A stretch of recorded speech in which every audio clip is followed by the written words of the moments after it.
What's with these tariffs? I'm seeing a lot of this right now. And for those who are not up to date on the news, allow me to pretend to be a journalist really quickly and explain what Trump has been putting out there publicly. He's been publicly saying, in fact, he publicly said, Canada, Mexico, you need to stop the flow of illegal immigration and drugs into this country across your border. And if you don't, 25% tariff on day one on all the goods that are coming across. I'm going to slap a 25% tariff on you. Okay? He did the same thing with China. Told him, hey, this fentanyl, got to stop. 10% tariff on Chinese goods. You better make it stop. Okay, let's pause on this because there are a lot of people of different economic persuasions understandably arguing about this. And you know what? That's fine. It's fine to have good fiscal policy debate if you're a political nerd like you are and like I am. Argue with your friends. I love tariffs. I hate tariffs. But what's happening is not about tariffs. It's not about free markets or free trade or tariffs or whatnot.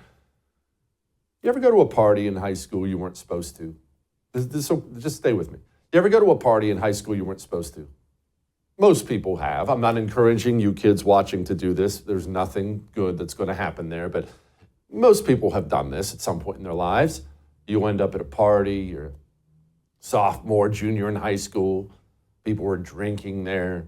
And there's illegal things going on, underage drinking, things like that. And the music gets loud and everyone's having a good time and it feels dangerous and woo-hoo-hoo. Not that I've ever done this before. And then, if you grew up where I grew up, the cops are going to show up. Eventually, you're going to see flashing lights everywhere, multiple cop cars. In they come through the front door and, well, the party's over.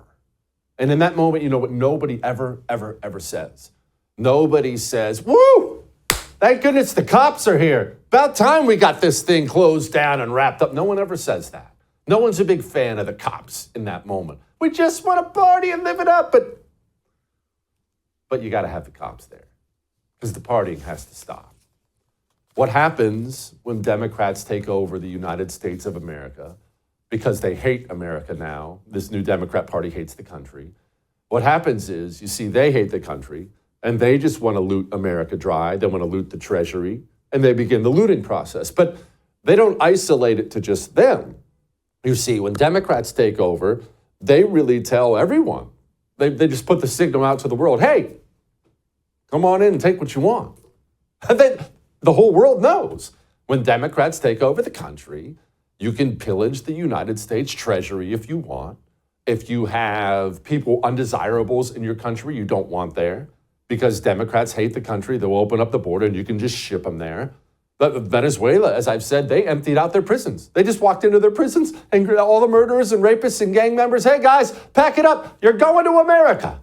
This is what happens when Democrats take over. It happens internationally as well. If you're in Ukraine and you want to bloodsuck the American taxpayer for every single dime he has in order to fund Ukrainian government pensions, did you know you're funding that?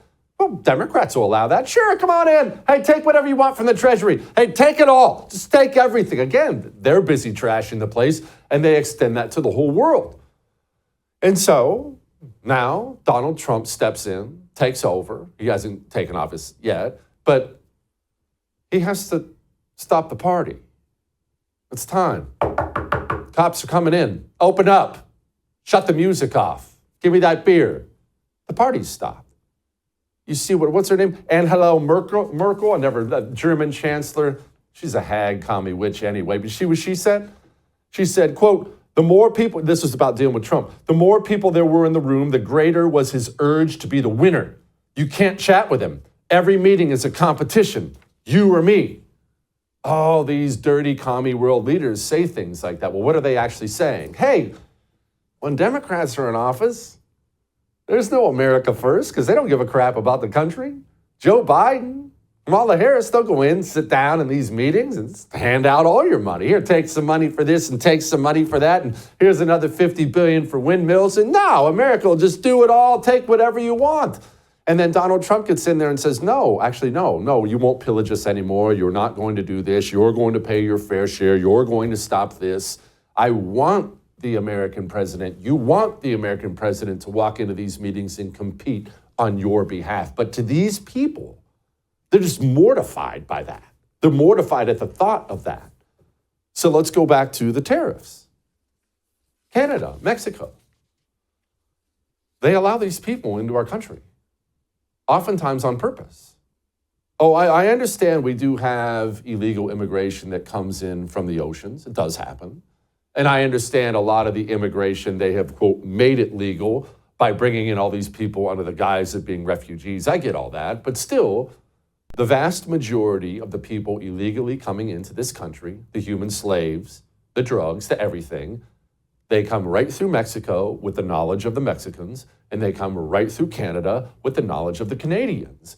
And the truth is, if you're in Canada, if you're Mexico, and the American president is going to allow you, well, why would you stop them? Mexico doesn't want to deal with it. They don't want to deal with these people. They don't want to house these people. They don't want to feed these people. They don't want to use resources to even stop these people. So what do? You step aside.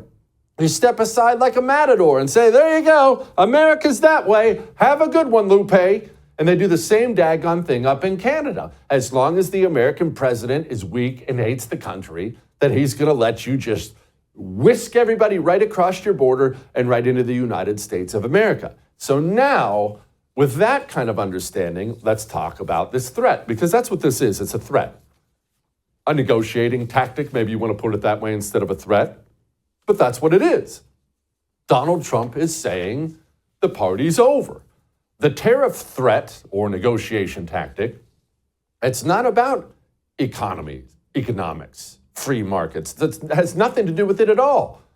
It is about our neighbors being more neighborly now that we have an American president who actually cares about the United States of America. And just like those kids at that high school party you used to be at, or at least you heard about, the rest of the world that was enjoying looting our country is not going to like it. It's not going to be popular. However, it works. Did you know, within 12 hours of Trump publicly announcing these tariffs, the Mexican president came out and said, the migrant caravans, yeah, we're going to put a stop to those. And Justin Trudeau already got Donald Trump on the phone. That's how you make things move. The cops showed up, the music was turned off, the drinking will be stopped because now the adults are finally back in charge. And no, you are not allowed to pillage the United States of America without end. And look, this is how we're going to have to handle things internally as well. Because you have these states, blue state after blue state, that tubby loser, Pritzker in Illinois, all kinds of these governors and mayors. We're not going to cooperate. We're not going to allow you to deport our illegals. And again, you got to whip these dirty commies to get what you need out of them. Tom Homan came out and said, go ahead and try it. See what happens. But these states, much like the Confederacy, they want to go on their own. They want to do their own thing. To me, you've got a powerful weapon, among others, which is, okay, no federal funds. Boom. Last thoughts. And that's going to happen. I guarantee you, President Trump will do that. That's how it has to be done. You have people coming out and saying things about that. Like, hey, I'm not comfortable with that. Hey, this looks like retribution. Hey, look, none of this is ideal. Ideally, as a country, you would never have one political party trying to destroy the country. Having different political parties with different views on taxes and spending and immigration and other things, that's the norm. But having a political party that actively tries to burn the country to the ground is not something you should have to deal with, but that's the hand we've been dealt. That's what we have to deal with here. We have to try to pick up the pieces after 4 years of Democrat destruction, both foreign-wise and domestic-wise. All that may have made you uncomfortable, but I am right. I would thank you for coming to my YouTube channel, but I know how brilliant it is, and I know you love it here. So subscribe and watch. We're going to start really ramping things up and putting some funny stuff, some interesting stuff out there, some collaborations. Either way, my YouTube channel is officially the place to be. So stick around.